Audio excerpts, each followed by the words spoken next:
Hey folks, I'm back with an ace tanker today from a guy I like to watch. His name's Dreadshells. I will link to his channel for you guys. He is primarily a light tank player, but he is in the Waffle off Panzer 4. Waffle, I just call it the Waffle. It's WT off Panzer 4. And anyway, at any rate, I call it the Waffle because it's easy. But the gun on this thing is insane. It's got 352 on his gold rounds penetration and 560 damage. Standard rounds, same damage, but 276 pen, and it's fairly accurate. And so this is not a map you want to put a Waffle on. It's tiny, right? Look at the view range circles. It's a very small map.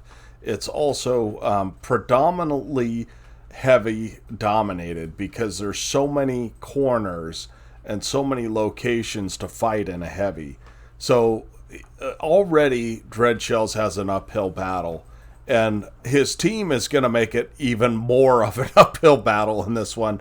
I do have the replays from two other guys in this match, and I'll show you at the end who they are, and I may actually do separate commentaries on them or maybe combine their commentaries. I haven't decided yet, but I wanted to get Dreadshells out there because he's a fantastic light tank player. If you're looking to learn lights, he is probably the best light tank player on NA, in my opinion, anyway. And he puts out content. Sometimes he's like me, he gets busy and he doesn't always put it out, but when he puts it out, you really want to watch it. The first thing I do when I see his videos is I go and click on them. So let's go ahead and get started and let's see what he does. And you know, I'm not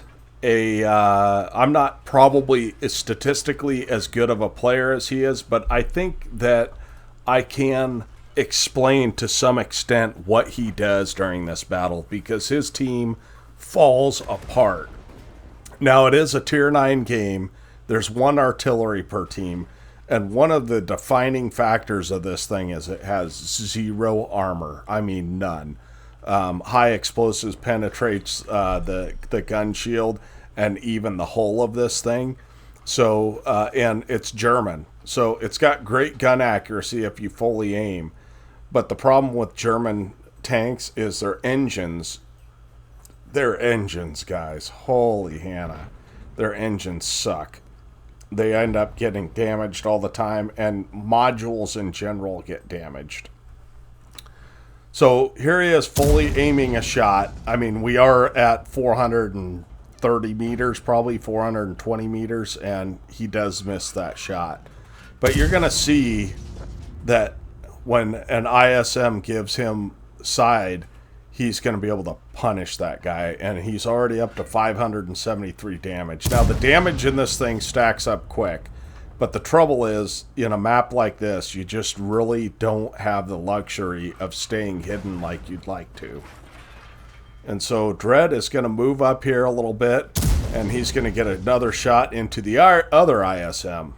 So he's doing good work, and his light tank is actually, I don't agree with this light tank's position, but he is lighting these ISMs. So, nevertheless. Now, I want to slow it down here just a little bit and explain as he's relocating.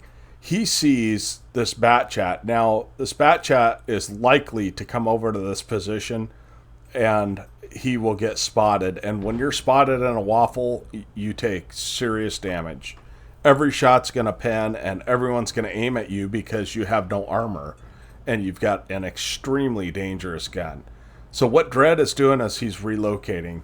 He's also noticed that there is a T-10 coming down this hill and he wants to get a shot into him. Unfortunately, that shot just bounces. It was actually pretty well aimed.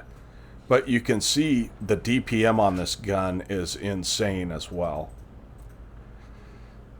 So Dread is making sure to stay away from the enemies as much as he can and not get spotted. Only when he has a killing shot does he take that and is he willing to get spotted. So one thing about these UDES is that he is not in siege mode, and as he enters siege mode, that shot is just easy peasy for Dread because he has an overmatch on that tank, and he knows that, I'm sure. But what you may be paying attention to is the rest of the map. It's 2-5, and his team has been pushed off of heavy corner, but they have one hill, but their heavies are not doing well, right? They've got 3 versus 3, and they are just getting torn up there. Okay, it's 3 versus 4. So Dread is up to 3,000 damage already and 1,500 assist. And he's going to go ahead and take a nice shot. See, I think that shot selection was fantastic, as this Ferdinand is totally tunnel visioned, right? But the Bat Chat sneaks around on him and gets some shots. But there's really, I want to explain this, why he's here, as his engine gets taken out. There's really nowhere for him to go. Once he just committed to take a shot on these guys that were crossing, he put a shot into the T-54E1 and then a shot into the Ferdinand, to a kill shot into the Ferdinand. It is now 4-10, and he's stuck here. If he goes backwards, this IS-3 and this Conway may kill him.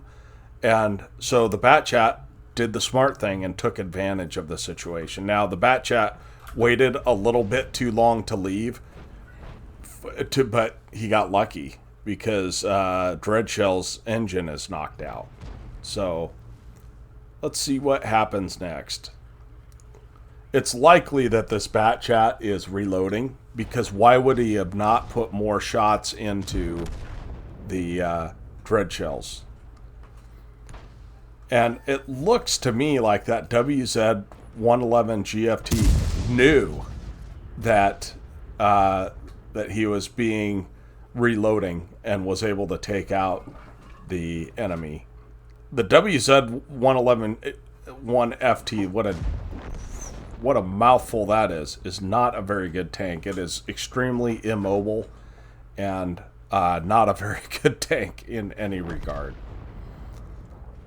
It doesn't have great armor. And so Dread here does the only thing he can do, right? Everything's damaged on his tank. And he just hugs the building as much as he can, and he's waiting for that ISM. And sure enough, the ISM crosses when Dread is pre-aimed. Now, one thing that you'll notice is that Dread is just going to have to count on his friendly to take out the tank that's behind him, and luckily the friendly does that.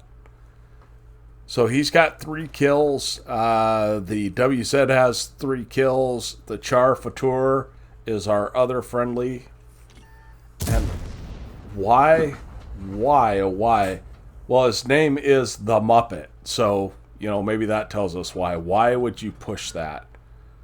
It just doesn't make any sense. And Dread is able to avoid a shot just because where he's sitting is great, right? He's sitting as hold down as he can. He doesn't care if he gets shots, right? He would much rather survive because his gun is so good in this game. It's a threat to anyone and everyone, as he just allows his teammate to take his time and take the enemy out. So there's only 2 guys left. How did they bring that back from 4-10? How they did it is the enemy team got bloodthirsty, right? As he's trundling towards the cap. Because right now, would it be smart of him to push with his 180 health into a Pantera that has 240 alpha? Probably not, right? Now, if the Char Fatur wants to do that, he may stand a chance. He may be able to kill this Pantera, but I don't remember what the health of the Pantera is, and you guys probably don't either. You could rewind and then tell me I'm silly, I should have remembered, but I don't know, right? So he's making the smart move and telling the Pantera, if you want to win, come to me.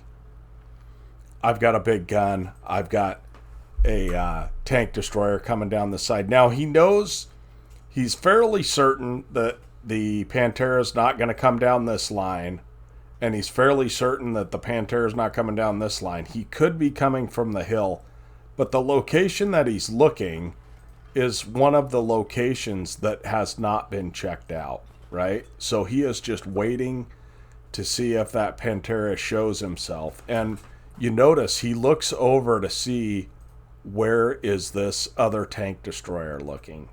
Now, if the Pantera come down this line, hopefully he'll shoot at the other tank destroyer first. That's really the only hope that you've got, right? And so all three of them are capping it out, and here comes the Pantera. And I don't know where the Pantera hit him, probably in the tracks, but he did not pen, and he's able to get one more shot of damage, taking him up to 5,600 damage. Now, I will tell you, spoiler alert, this is an ace tanker, but Dread was not on top of the team of experience. And so we'll go ahead and look at the after action report for that. Okay, here we are at the after action report, and the WZ-111 FT ended up with 1,381 experience off of his 4,300 damage and 6 kills. Dreadshells got 4 kills, ended up with 5,623 damage. 1194 base XP, which is apparently enough to get an ace tanker in this thing. 7,300 win 8.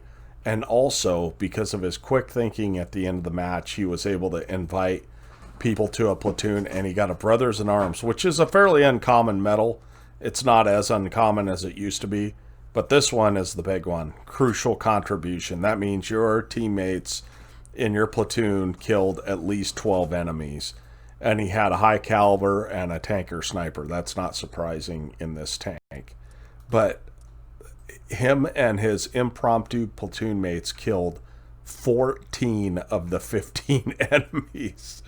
And so that was a great game there. 14 shots, 13 hits, 12 pens. This gun is fantastic, so that doesn't surprise me.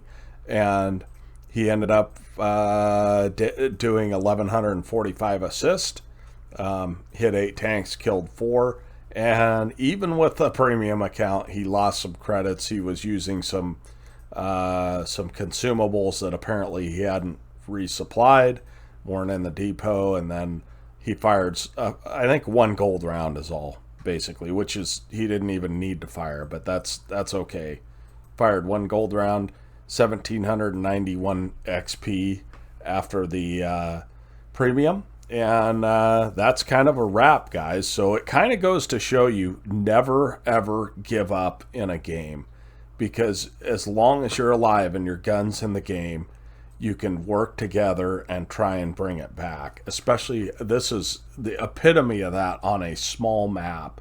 So you guys need to go out and check Dreadshells' channel out, especially if you're interested in driving light tanks. He has some superior replays up on his YouTube channel, and I will link to that, and I hope to see you guys there. Okay, guys, that wraps it up. We'll talk to you next time. Tonester out.